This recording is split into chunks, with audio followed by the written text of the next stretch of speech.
insipid gloop. What the hell is that? Looks like it's just had a giraffe's tongue cut out and deep fat fried. Hi, guys, and welcome to episode 5 of the Not Here to Break Even podcast. Today's title can be a bit misleading, and it is What Gordon Ramsay's Health Kitchen Can Teach You About You. Personally, guys, I'm an avid fan of Gordon Ramsay's TV show Hell's Kitchen, and unless you've been living on Mars for the last 10 years, I am pretty sure you're familiar with this TV show as well. And even if you're actually being on Mars and under a rock, I'm quite sure you must have picked up the frequency and got to watch a couple of episodes. You know the standard setup, right? It's a standard format. It repeats itself time after time at every episode. So there's a restaurant owner in crisis. The wolves are at the door, but the customers aren't. You've got temperamental chefs in the kitchen, lazy waiting staff, and the diners you do have aren't satisfied. So the owners, the staff, and the customers are desperate for restaurant resuscitation, and they call in the restaurant trade's equivalent of the emergency services, the inimitable, indomitable Gordon Ramsay. Each week in Ramsay's Kitchen Nightmares, a struggling restaurant receives the Gordon Ramsay treatment. With only a couple of weeks to turn around its flagging fortunes, nothing is sacred. So there's no time for polite small talk as Gordon reveals a few home truths to the exhausted, emotional restaurant owner or manager and embarks upon his mission to turn things around. You may or may not like Gordon Ramsay, guys, his cooking skills, his attitude, or the program at all, but you need to appreciate a straightforward, earthquakey, I would call it, process to wake people up to the real wants, needs, and responsibilities. So today's episode is about what Gordon Ramsay can teach you about you. And you see, the fact is that you don't need to be a restaurant owner or plan to become one to benefit from the positive message that's repeated continually at every episode from the beginning to end. If you are ready to do what it takes to make real change in your life, you will do it. Gordon is working like an arrowhead mentor. Just pick one, any of his episodes, right? So he's got 2 weeks at most to turn things upside down, but the majority of his work is actually not in the kitchen at all. It is with the people who run the business to wake them up to their responsibilities, to take out what they most probably already got in themselves, or expose them to their own gaps without pauses or breaks. And just like an arrow piercing through its target, they simply cannot hide, guys. So my parallel here is between himself, Gordon Ramsay, and Yoda. So you kind of have the two in a resulting British Yoda, and the Gordon's messages do or do not. There is no try. So some are actually chuckling probably all the time while listening to the obscene language that Gordon Ramsay puts to skillful, I have to say, very skillful use. Others are actually genuinely interested in the culinary lessons. So there is a bit of for everyone in that show. Everyone, though, I believe, is there to experience most of all a story, right? So the real life story of ordinary people, people like you, like me, with defects, with worries, with financial struggles, who are at the turning point of their life and rediscover themselves, right? Their passion and their will to be more and to succeed. And I'd say that some, those who really embrace the word, so Gordon's word, and live up to it, make it and will thrive and grow and preserve their success. Others, those who probably could not stand up to the fight, who could simply not understand the message, or who simply realized they didn't have it in them, go ahead with their life, with their existence as it was before, counting the days until their businesses either close or retreat and find their own path to the rest of their life. These is what I would call a make or break experience, and is so intense and emotional that millions of spectators around the world are irresistibly sucked into it, guys.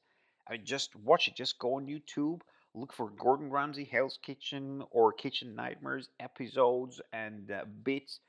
You will see tens of millions of viewers, right? So it means that people are finding something in it, and it's not just entertainment. So I have had a bit of reflection about myself as to why I myself was so eager to watch every time a new episode of Hell's Kitchen. I mean, guys, let's be honest with each other. Each episode is pretty much equal, right? They are pretty much the same as the others. And the fact is that while I was thinking about it, for sure I did enjoy the drama, right? And the entertaining factor that Gordon Ramsay, he's a brilliant, skilled cook, a fantastic businessman, an entrepreneur, brought to the table. So he brought all of these into the table in a winning mix. But for me, it was just more than the simple entertainment factor. So I have genuinely been attracted by the stories, right? By the stories of the people, their personal challenges, their self development, and the ultimate success that these people went through. And it was like watching an entire existence condensed in 2 week personal experience of these people, which was ultimately even more squeezed into these 45 minutes of show, which is edited in a fantastic way, and each scene is mounted dramatically and very artistically, I'd say. So, again, the question, why are so many people watching Hell's Kitchen or Kitchen Nightmares? And how can we all, and I'm including you in these guys, benefit from the style, from Gordon Ramsay's style and format? So, Gordon is really like, I would like you to think about Gordon as the mentor that we'd all like to have in our restaurant business lives on the edge. In that case, we're talking about a restaurant business, but it doesn't need to be a restaurant business, right, guys?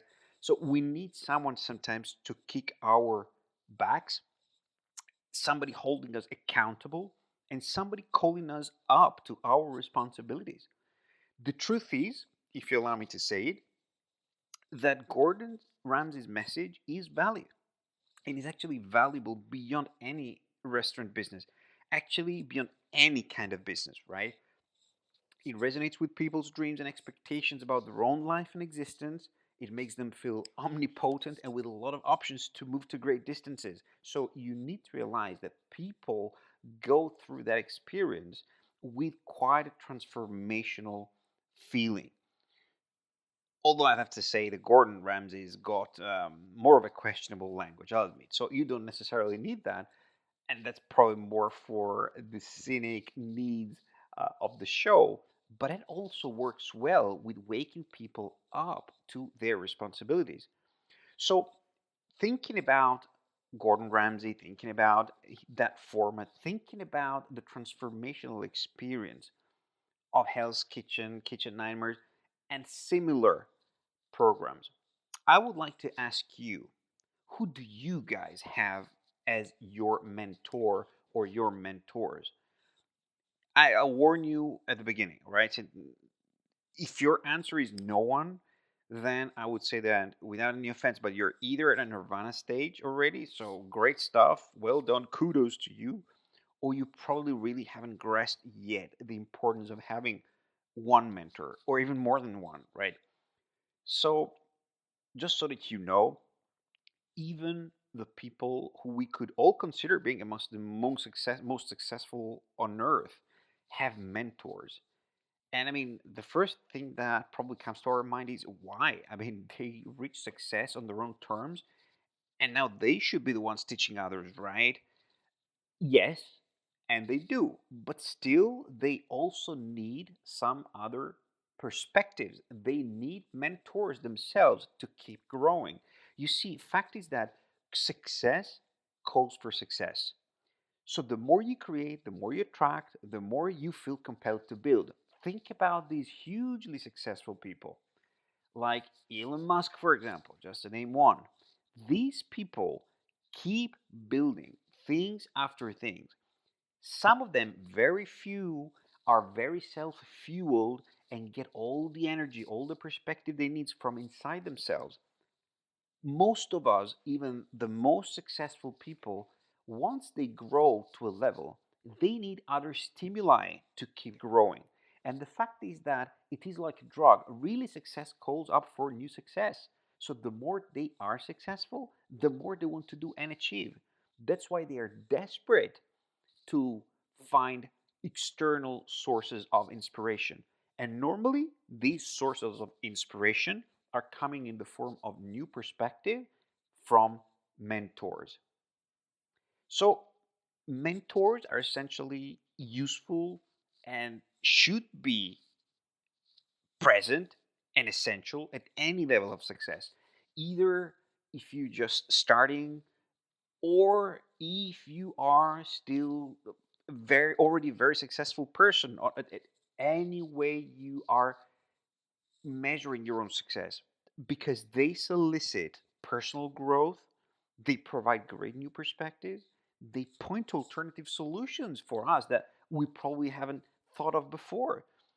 Or just sometimes, it's great to have people there, somebody listening to our rants and ultimately holding us accountable to what we are not doing or not doing enough of or not doing right.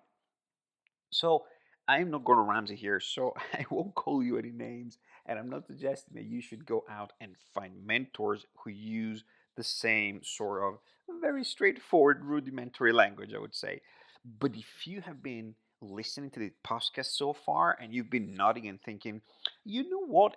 I'd really like to be successful like the most successful guys and have a mentor as well who may help me get there. This is all good. But now, guys, this is the realization. The important step after the realization is you've got to take action, right? And I don't intend to kick your backs as Gordon Ramsay does, but this is the power of Gordon Ramsay's formula. I repeat it again.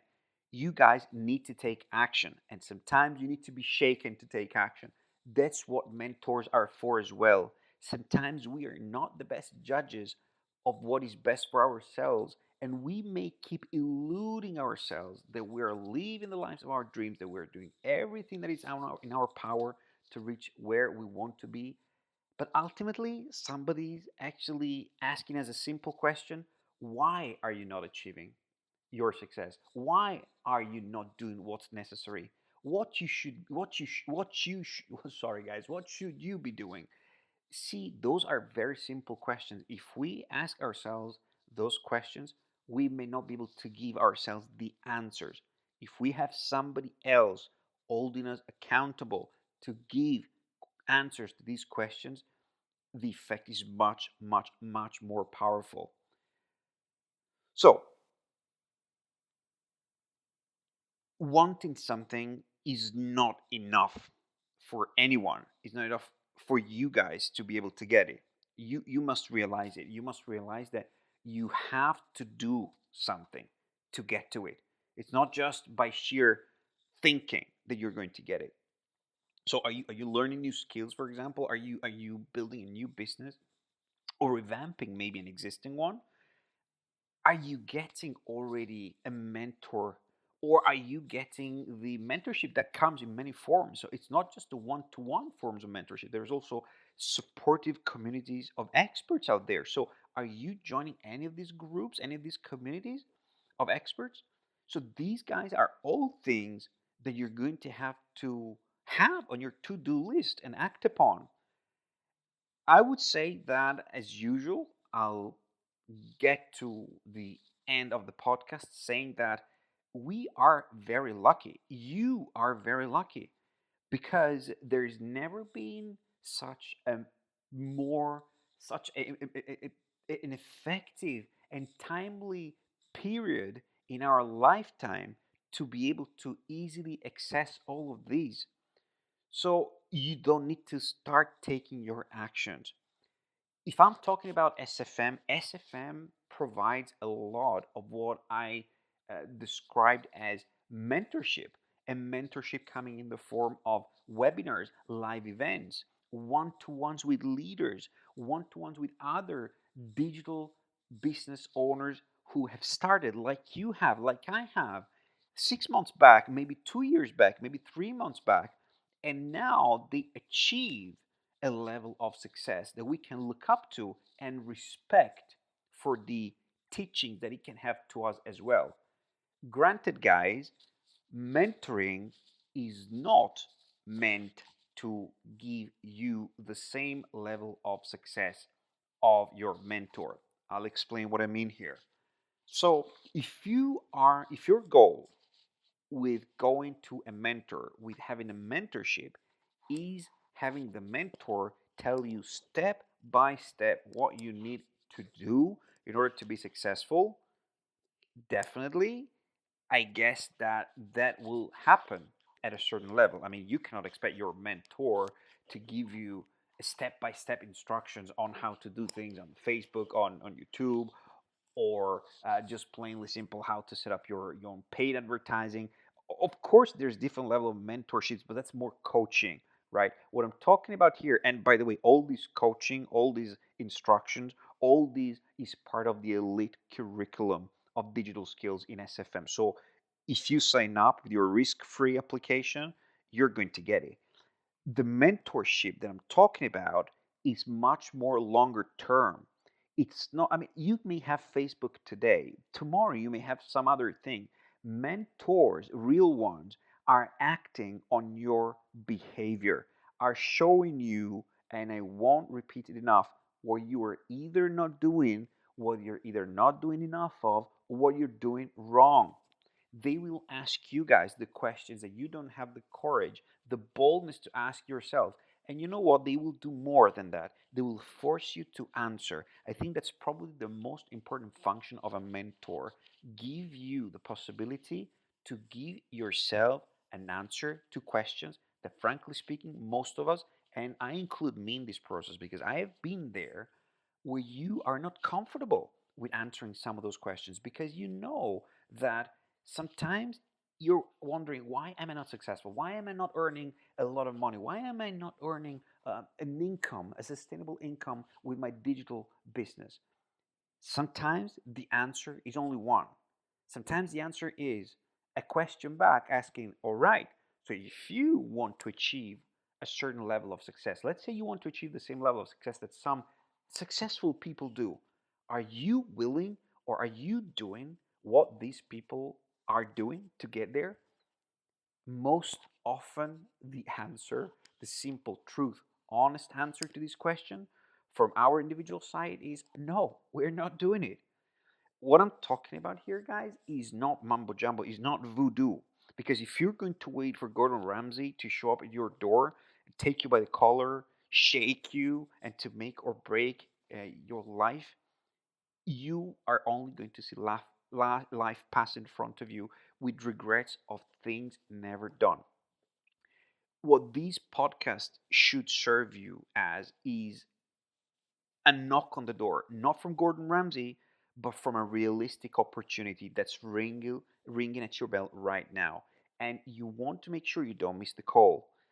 I have to say that apart from that, personally speaking, I tend to have a much better language than Gordon Ramsay's. I may not be as good as a cook, but I can tell you this: it's never been a righter moment than now for you to get a mentor. So sign up to my newsletter if you haven't done so already, nothertobreakeven.com.